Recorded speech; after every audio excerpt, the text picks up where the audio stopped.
दोस्तों आज जो हुआ है वो बिल्कुल भी नॉर्मल नहीं है।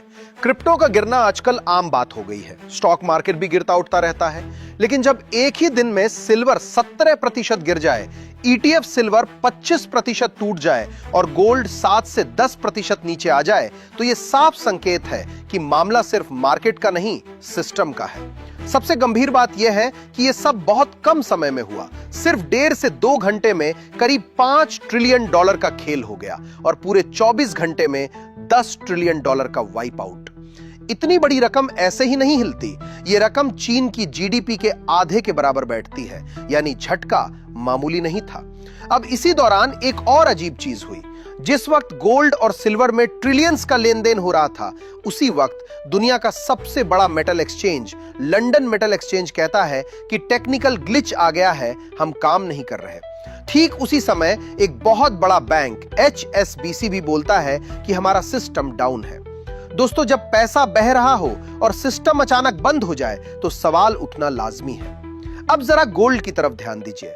हमें हमेशा यही सिखाया गया कि गोल्ड सेफ एसेट है। ये अमीर बनने के लिए नहीं होता, बल्कि पैसा बचाने के लिए होता है। साल में मुश्किल से 2 से 3% रिटर्न देता है, लेकिन भरोसेमंद माना जाता है।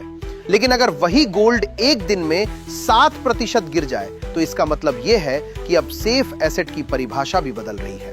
और सबसे हैरान करने वाली बात यह रही कि बिटकॉइन, जिसे सबसे रिस्की एसेट माना जाता है, वो सिर्फ 5.5% गिरा, जबकि गोल्ड उससे ज्यादा टूट गया।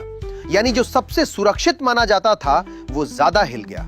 मार्केट ने इसका एक कारण बताया। कहा गया कि डोनाल्ड ट्रंप ने नया फेड चेयर चुन लिया है और नाम सामने आया केविन वॉर्श का। कहा गया कि वो हॉकिश है, इंटरेस्ट रेट बढ़ाएंगे, इसलिए गोल्ड गिरा। लेकिन अगर इसे ध्यान से देखें तो यह बात जमती नहीं। ट्रंप फेड चेयर इसलिए बदल रहे हैं क्योंकि वो इंटरेस्ट रेट घटाना चाहते हैं, बढ़ाना नहीं।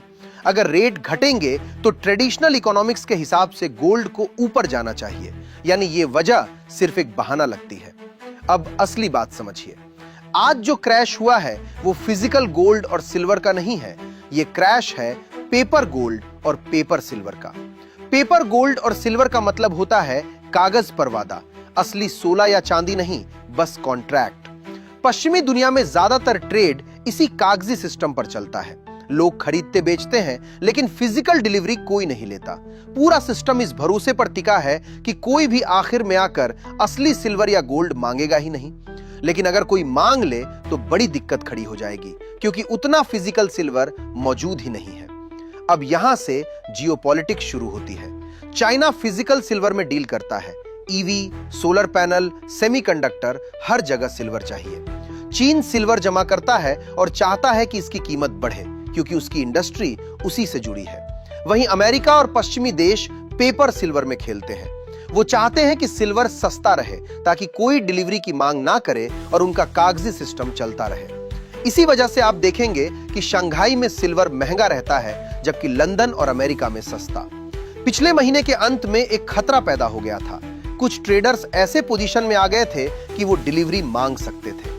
बैंकों को डर लग गया कि अगर ऐसा हुआ तो पूरा पेपर सिल्वर सिस्टम एक्सपोज हो जाएगा। इस महीने बैंकों ने इससे बचने की तैयारी पहले ही कर ली। महीने की शुरुआत में तेजी से खरीदारी करवाई, जिससे दाम ऊपर गए। ट्रेडर्स को लगा कि रैली चल रही है, और जैसे ही मंथ एंड आया, एक साथ भारी बिकवाली कर दी गई। दाम तेजी से गिरे। ट्रेडर्स डर गए और बिना डिलीवरी मांगे बाहर निकल गए।